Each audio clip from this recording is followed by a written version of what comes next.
자연수의 더하기는 수학의 기초가 되는 계산인 만큼 굉장히 중요합니다. 단순히 수학의 기초임을 떠나서라도 일상에서도 굉장히 자주 쓰이는 계산인데요. 이를 좀 파헤쳐 보도록 하겠습니다. 이번 편의 제목은 자연수의 더하기 계산이지만 0을 포함한 자연수인 범자연수를 이용하여 설명할 건데요. 이는 0의 특성에 강하게 기인합니다. 또 이번 편은 제가 아는 덧셈을 계산할 때 사용하는 방법들을 소개하는 영상이니 만약 알고 계신 것과 다른 점이나 새로운 팁을 알고 계시다면 댓글로 소개해 주시면 좋을 것 같습니다.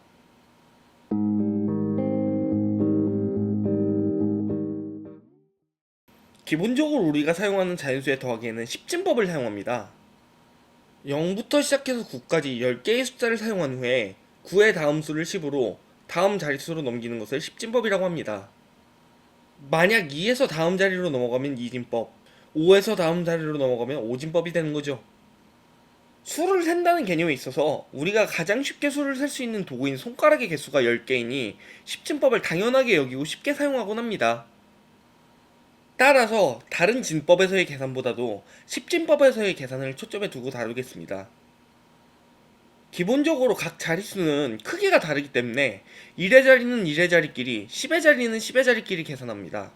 즉, 한 자릿수가 어떻게 계산되는지만 알아도 10진법에서의 계산은 물론 시간이 오래 걸리기야 하겠지만은 어떻게든 할 수 있는 거죠. 가령 큰 수의 덧셈이나 5 더하기 3이나 그 계산의 난이도에는 별 차이가 없다는 것입니다.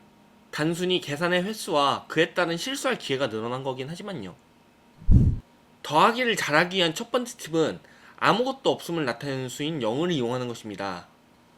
다른 숫자들과 0의 합을 살펴보도록 하겠습니다. 0은 어떤 수를 더해도 똑같은 수가 나옵니다. 여기까지만 보면 0이 계산을 왜 중요하지? 라는 생각이 들 정도로 에이 0을 더하는 게 무슨 의미가 있어? 라고 할 수 있습니다. 그러나 0의 덧셈은 굉장히 의미 있습니다. 다음과 같은 상황을 보도록 하겠습니다. 일반적인 계산 순서대로 앞에서부터 차근히 계산한다고 치면 6 더하기 7인 13부터 계산하여 13 더하기 3, 즉 3 더하기 3인 6을 계산하고 16이라는 답을 얻어줄 수 있습니다. 그러나 계산 순서를 다르게 하면 계산의 단계를 하나 줄일 수 있습니다. 결합 법칙을 이용하여 6 더하기 7이 아닌 7 더하기 3부터 계산하면 7 더하기 3은 10이고 6 더하기 10, 6 더하기 0에서 바로 6임을 알아낼 수 있으므로 16임을 바로 알아낼 수 있습니다. 덧셈의 계산을 할 때 0으로 값을 맞춰주고 계산하면 훨씬 간편하게 답을 구할 수 있는 거죠. 즉 0은 어떤 수에 더해도 똑같은 수가 나오니 0이 나오게 계산을 해서 계산을 단축시킬 수 있다는데 그 포인트가 있습니다.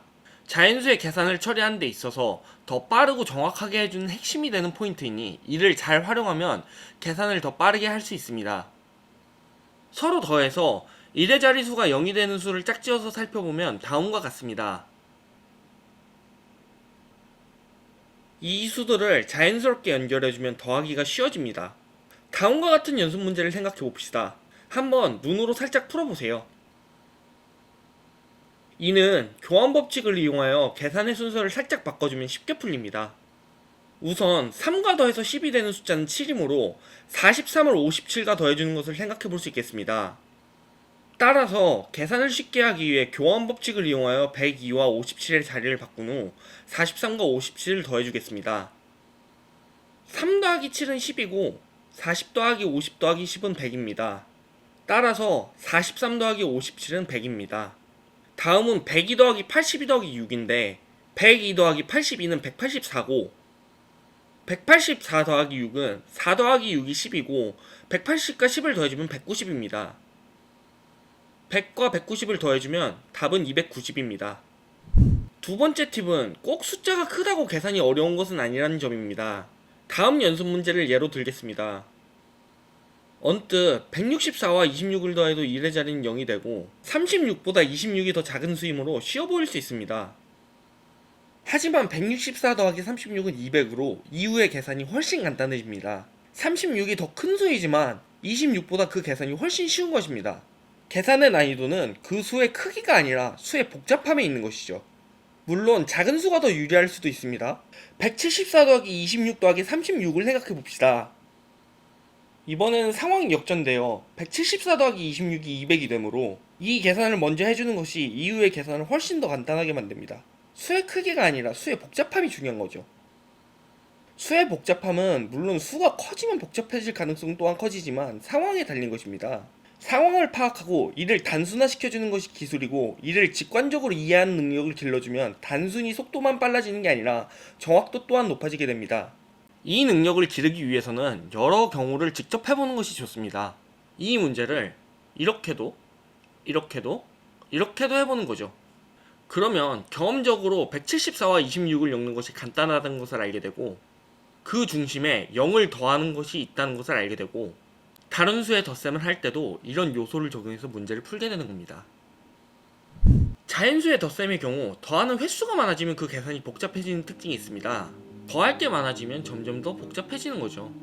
2개 내지는 3개의 수의 계산은 단순하지만 한 번에 파악하기 어려운 숫자의 계산은 이보다 복잡해지는 거죠. 이를 일부 단순화할 수 있습니다. 물론 다른 숫자를 여러 번 더하는 계산은 복잡하지만 같은 숫자를 여러 번 더하는 계산은 쉽게 처리할 수 있는 방법이 있습니다. 바로 곱셈을 이용해서 말이죠.